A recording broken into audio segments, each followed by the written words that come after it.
But yeah, that's why doctors say pairing your pancakes with mayonnaise is the healthiest option for you in the mornings. You're disgusting.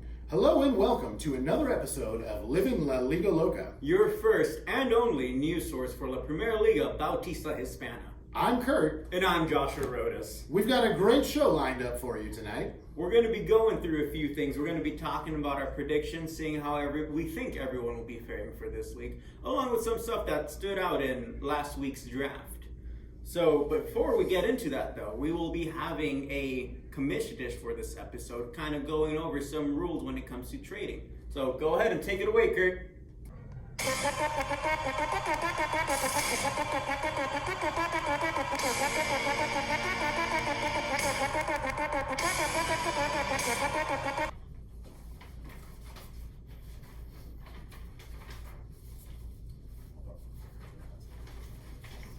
Whoa, hold on there, fellas. It's the commissioner! You can't just be making trades all willy-nilly. In this league, we have rules. Come on, I'll show you. Let's go. Welcome back to the commish dish. Let's talk about trading. Did you know that there's a process to trading in this league? The process works as follows. You can negotiate trades with whoever you want in whatever way you want, in person, via text, phone call, or even just sending a trade through on the app. However, once the trade has been accepted in the app, you have 1 hour to have one of the parties involved take a screenshot of the trade and send it to the group chat. If this is not done within 1 hour, the trade will be rejected by the commissioner and will have to be submitted again. Now, if you accidentally hit accept, you have 5 minutes to text the commissioner to tell them that you accidentally accepted so that he can void the trade. After those 5 minutes, the trade goes through and there is no backing out. Once the trade has been sent to the group chat has 24 hours to vote whether or not it will veto the trade. It will take 4 no votes in the chat to veto a trade. Now, I want to clarify, voting no is not for when you don't like a trade. It is for when you believe a trade is an unfair trade. The point of the rule is to stop someone from getting ripped off. Now, after 24 hours, if there are fewer than 4 no votes, the trade will be pushed through by the commissioner and then will reflect on Monday on your roster. Also, if you receive 8 yes votes before the 24 hours, the trade will be approved at that time as well. There is one exception to the 24-hour rule, which is on Sundays. If a trade is submitted on Sunday, as long as it is not vetoed prior to 11:55 p.m., the trade will be pushed through. Likewise, if the trade receives 8 yes votes before 11:55, it will be pushed through as well. One final rule: if you submit a trade at 11:30 or later, that trade will not be pushed through before the Monday deadline unless it receives the 8 yes votes required to expedite the trade. Good luck this season and have fun trading. Thanks, Commissioner. Anytime. Hey, can you teach us about the waiver wire? Come on. Okay.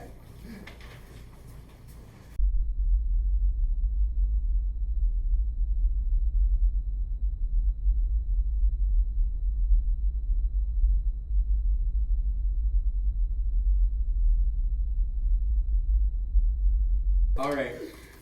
Thanks, Kurt. Now we're going to be giving our predictions on where we think everybody will be standing by the end of the season, from first to last. So this is actually something I'm pretty curious to do because you come from, you say you're not super experienced or anything, but you surely are way more experienced than I am. And me, I got into hockey a little bit more recently, I'll say within like the last year or so, specifically right before the Golden Knights actually won the Stanley Cup. Super excited about that. Just in time to bandwagon. That is what I'm here to do. I'm committed.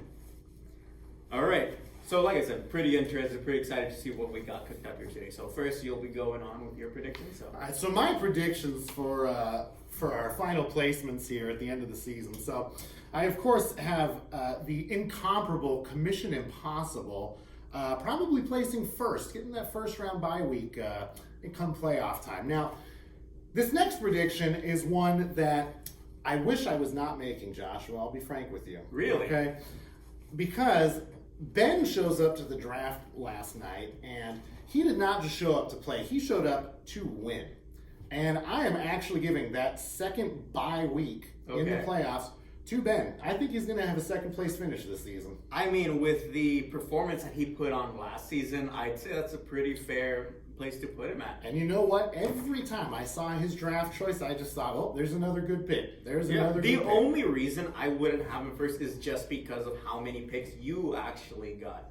You know, you had so much to go for, and I think you finished your roster pretty early into the draft, right? By the 11th round. The 11th round, that's, man. It's not skill, it's an abundance of picks. But you needed skill for the draft, so, you know. Coming in third, I have who is currently projected to have the second highest score this week, which is the Aurelian Empire. And that's another person coming into this draft with a few extra picks, and I think he made them stick. I think he did well with them. That's great. You know, extra picks don't matter if you didn't do anything with them, and I think you did pretty good with them. Now, fourth place this year, making playoffs for the first time, the greatest improvement from season to season. I have Armando. I think he's going all the way from last place to fourth. I think he's happening. It seems like he is way more comfortable with what he has drafted this time around than last time. And that's what those extra picks get you. Now, the one asterisk I will put on that, Armando felt great about his team last year around this time. That lasted 2 weeks, and then he blew it all up. So we'll see. We'll see. Coming in fifth, I have the new kid on the block, Better David himself, manager of Team Puck, Buttercup. And I believe, you know, he had a very interesting draft strategy, Joshua. Honestly, I was pretty impressed. I was not too bad. He goes in and he says, forget the forward group. I don't need centers. I don't need right wings. I don't need left wings. I don't need goalies. That stuff's for suckers. All I need, solid defensemen. And he walked away. He got McCarr. He got Darlene. He got everybody. You name him, he has them. Give me a name. George Washington. Has them. That's how he did. Obama? No. Oh. Now, rounding out the playoff teams, this one was tough. Okay. Number 6 was tough. 6 and 7 I really struggled with, okay? But I do have Mix also making his first playoff appearance this year. That's actually one that I had up there too. Yeah, there you go. Now, coming in, and I think, I mean, if he makes playoffs, I won't be shocked, but you know, only six could be predicted to make it. So coming in 7th, I do have Moy. I think he's going to come in 7th again. I think he's going to fall just short. I think he's going to come up just short. Okay. So, but I mean, that place is kind of up for, you know, there's contention there for sure. It just depends on how it plays out. You can't predict everything perfectly, you know.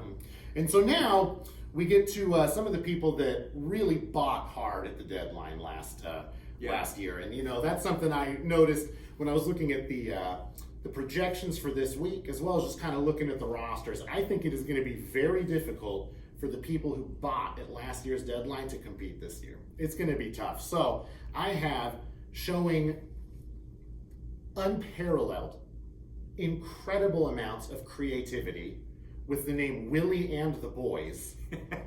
Jason, I think, is coming in with an 8th place finish this year. Yeah, with as big as a disadvantage he had, I think he is very well versed in the skills of management, you know, managing his hockey team. I think he's really strong. And, you know, he drafted well. He did But draft the problem well. is he didn't have a 1st, he didn't have a 3rd, he didn't have a 4th. What he did have was 3/16.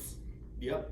Not good. Not great. But we'll see what he can do. Yeah. Now, coming in 9th, I have lesser David the Vulture Kacheeks, as he's called. Kacheeks. Yeah, I made that mistake last time. I read the name David the Vulture Kachuk. That was my mistake. The actual name is David the Vulture Kacheeks. I don't think it matters.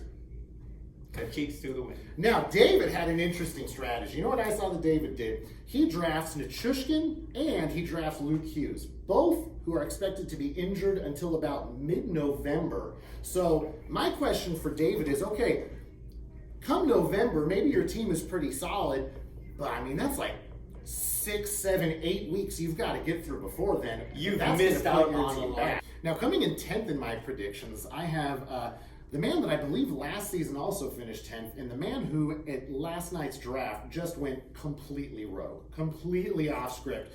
You know, I'm talking about George, manager of Kings Nation. Boo. And, George, he had the 4th overall pick. And so you're looking at that and you're thinking, okay, who's going to be available for him? Is he going to get Pasternak? Is he going to get Matthews? A lot of options. Is he going to get Kucherov? Who's open, right? Everybody. George says, you know what? None of them. I'm not picking A, B, C, D. I'm picking E, none of the above. Goes completely off board, says, oh, who's that down there at number, what's that? 32? I'll pick that guy. I'll pick him. I'm going to take Shesterkin. Oh, man. 4th overall. So then you're thinking, okay, what's this guy got up his sleeve next time? You know what he does? He says, Jake Ottinger. Right? And I mean, holy, what are you doing? And I think I know the thinking behind it, right? He had a trade. There was some sketchiness around it with Jason last year, and he lost Stuart Skinner, a great goalie to have in fantasy. Okay. And I think he said, never again. That's not happening. How am I going to do that? By sacrificing the ability to get the top players in the league so I can have 2 goalies. Okay, so he does have, at least a good goalie. Right? Oh, he's got a great one, too. Great goalie, and but... that's about it. That's... I mean, sure, you got a great goalie, but now you've kind of put in the cost of sacrificing other players who would have gotten you more points, and you probably could have still picked that goalie later on. But we'll see. We'll see how he does. I could be wrong. Maybe he knows things that we do not know. That is possible. George works in mysterious ways. Okay, now next I have the incomparable host of this very show. Coming in at 11th, I have Joshua, manager of the Heart Knock Life. And I have to say, Joshua, I was thinking about your draft, and I thought, okay, well, where did Joshua go wrong, right? What happened that he is projected to get the lowest score this week? And I think it was the moment, Joshua, that you drafted 10th. Is that correct? I think it was 9th. 9th, okay. Yeah, 9th. So I think at the moment, you're drafting 9th. You're thinking, okay, who's still available? You're thinking, am I going to get one of the Kachucks? Am I going to get Luke Hughes? Oh, Rantanen's still on the board. And I think where it went wrong for you, Joshua, was the very moment that you said, who's that down? What? Oh, 30th? Is that? Oh, yeah, 30th. I'll take Sam Reinhart. I think that's where it all went wrong for you, Joshua. You know what? I think that Yahoo doesn't know where to rank good players. I think you don't know where to rank good players. Please, Sam Reinhart won the Stanley Cup for the Panthers. He scored that winning goal. How could I not pick him up? Everybody knows how much of a hero I believe Reinhart to be. He carried me through that entire season. Maybe didn't make it till the end, but I blame that on trades that I made towards the very end. Not the smartest, especially when all of those trades came out injured. Joshua, I think everybody knows how great you think Reinhart is. I think we all know that. But I'm the only one who knows how great Reinhart is. We'll see. And coming in last place, I do have Cheo coming in last, and let me tell you why. All right, Cheo had a fine draft for the picks that he was missing. Right, manager of the Alphas, of course. But here's what I think. I think at this moment, Joshua, you have the single worst team in this league. But I think after last year's draft, you also had the single worst team in the league. Yep. But that didn't stop you. What you said is, okay, from this moment on, I'm only making terrific decisions. And one after the other, you start getting these players right, and you're losing, and you're losing, and you're losing. But then, what was it, a 7-game winning streak? 7-game winning streak after the second week. Not counting our champion, that was the single longest winning streak of the entire season by any team. I was pretty proud of it, So, you know what, Joshua? I don't think you're going to be in the basement. I don't. Yeah. I think you're going to be on the stairs of the basement with your head poking just above ground floor. 11th is just 2 1s. Well, let's hear your predictions, Joshua. All right, well, you're going to love my predictions. Like I mentioned before, I don't have as much experience as Chris, so very valid points overall. Really hard to argue with anything he's put up there with how much he knows about these guys. But, I'm not saying that you're wrong in any kind of way. I'm just saying you're not right, okay? So I am more of the mentality that winning this is much more than your draft. Like Kurt said, I did not have a great draft either this season or last season. But my mentality is more like, I'm going to draft relatively okay people, with the exception of Reinhardt, best player in the league, by the way. I'm going to draft, kind of like mid, but, people who I think are consistent and, only build up from there. I think the point of fantasy is to draft good players, not mid players. I could be wrong. That's all right. Things change way too many times throughout the season to be able to get one person and say, that's the best. Another example that wasn't mentioned before that I think is super important to point out is that I drafted, I believe the name is Jason Robertson. That's the name? Jason Robertson, who at that time was number 7. Swing and a miss. Biggest catfish of my life. I haven't even gone on a date that had a worse catfish. I haven't gone on a date, period. So honestly, yeah, I think I'll edit that part out. That's kind of making me sad now.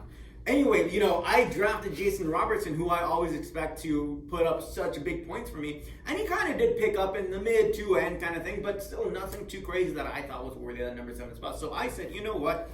Forget all about it. I'm going to throw a lot of this stuff out the window. I was already drafting 9th. I knew it was going to get top performance people. So I instead went with my gut and people who I trusted, people who I thought was really well. And I decided that I will build up from there. So hopefully something comes out of it. I honestly don't expect myself to win, but I'm gonna get up there as high as I can. My goal is to make playoffs for sure, though. Okay, so now for my predictions. So number 1, I have Joshua. I'm not kidding. I have myself as number 1. I think the only reason I didn't make it at the end of last season is because, like I said, made trades I shouldn't have made. Honestly, there wasn't that much else to do at that point, so I'm not even going to give myself that hard of a time making those trades. If anything, I'm going to say the person who traded them to me gave me a bunch of players who actually got injured that following week when I needed the most. Not saying that it's the fault of that person who traded, it's just, unfortunate. And I'm going to say you break it, you bought it. That's fair. That's totally fair. Okay. So now for the second pick, I should also mention, actually, I have them in a certain order here, but it's not necessarily the order that I believe in, it's set in stone for me. I just have them in this order mainly because I can't put more than 6 people on playoffs.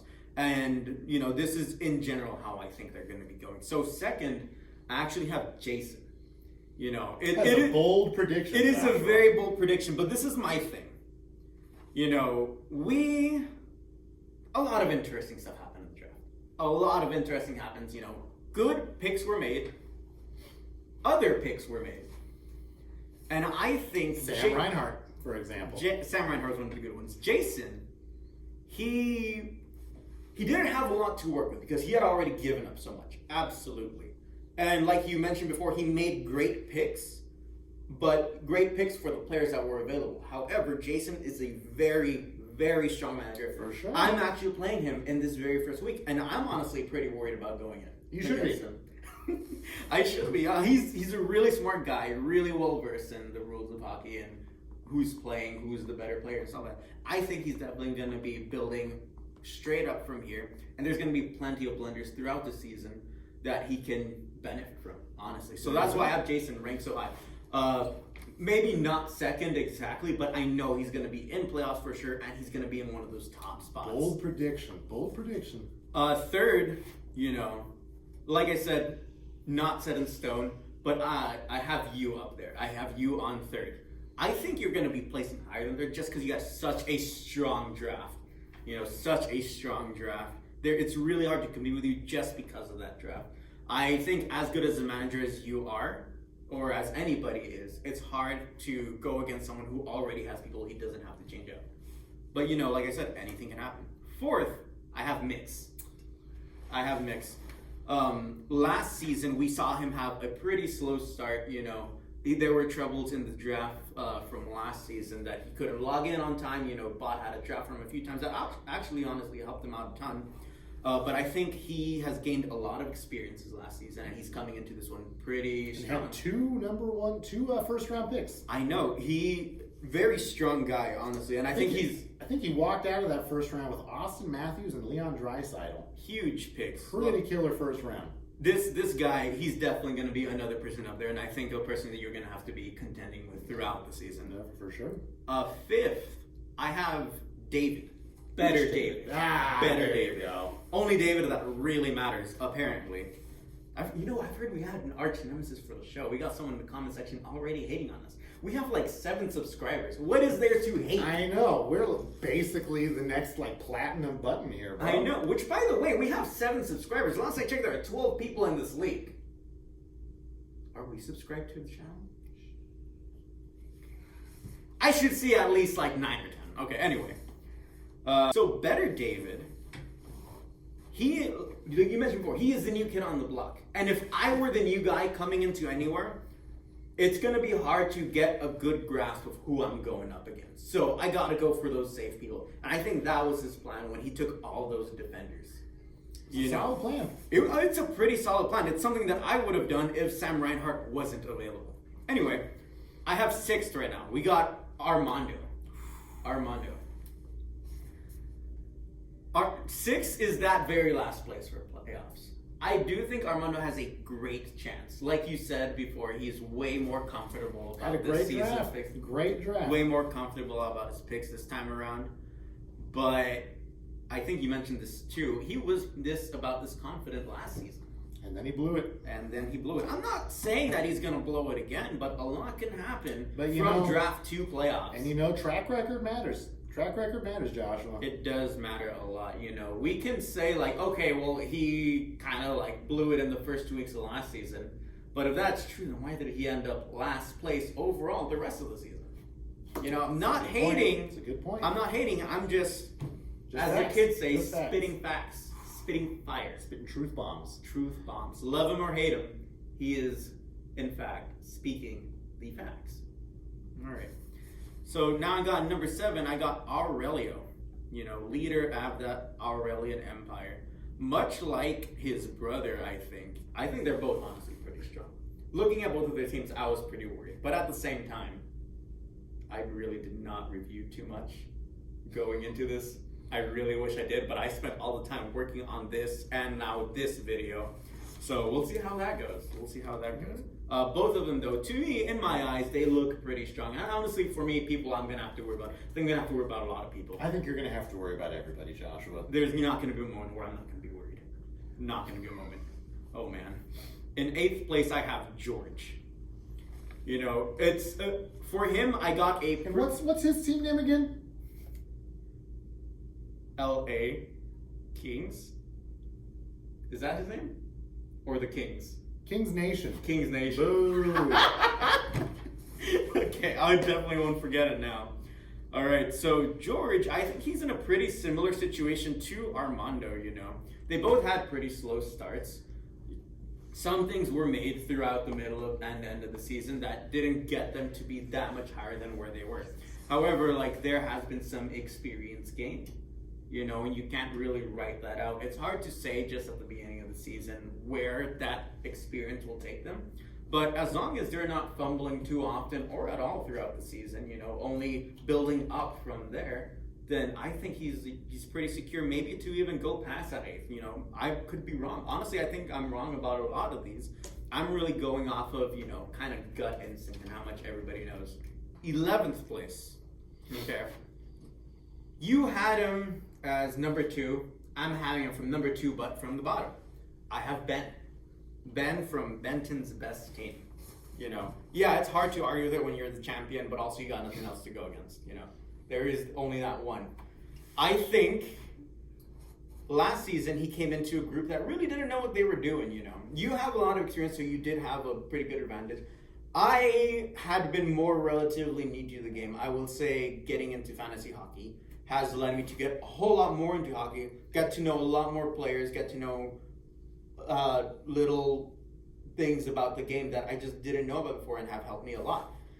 So I think Ben had a huge advantage being, probably much more familiar. He tells me he's not familiar with the game. He tells me he's not even trying. But if that's true, then how did he just do so well, just so casually, Maybe we're that bad. We could be that bad. We could be that bad. Joshua, I'm sorry, I'm being told right now that Ben is actually in studio, and he says that your picks are terrible, and so is your team. Well, you know what? I think you're terrible. Not you, but Ben. I think Ben is terrible. I think Ben is as terrible to be in 11th place, I have my own personal grudges against him too. I never beat him once last season. Me neither. Never. Me neither. Really? You neither. I mean, he did go like 21-2. I'm pretty sure there's a lot of people who would never beat him. But I think I think this is the time around where he's gonna get put down pretty bad. I think he's gonna be losing a lot of games. There's a lot of people who are much stronger this time around. Not you. I think I'm much stronger this time around. Okay, I think I'm much stronger this time around. But we'll see how this goes by the end of the season. Now, last place, I have David. Which David is that again? The lesser. The David. lesser David. The lesser David in the lesser place of 12. Okay. Like I said before, this stuff for me isn't set in stone. Things can change, but I think David is going to be on the lower part of the bracket. I don't think he's going to make playoffs. He was in a pretty bad spot along with Jason and with me, giving up a lot of picks. But if we look at last season, for all the knowledge that he knew, he just barely made it into the playoffs, and he just barely made it into 5th place. I don't think we really put into perspective how close it was between you and him and that 5th and 6th spot in playoffs. It was pretty close. For all of his knowledge, too many things happened. Too many things happened that just could not have been predicted. And I think the more knowledge you know, it's great to have that knowledge, but you might be blinding yourself, blocking yourself from other potential things because you're saying, no, that is the best. That is the best right there. So unless that attitude changes, I think we're going to be seeing him on that lower part of the bracket. Yeah. All right. Not a bad guess. Yeah. Well, those are my 12 predictions. You have given your 12. These are our thoughts. Thank you again for tuning into Livin La Liga Loca. We know that you have many different options for your fantasy hockey news source, and we're glad you chose us. Signing out, this is Kurt. And this is Joshua. Have a great day.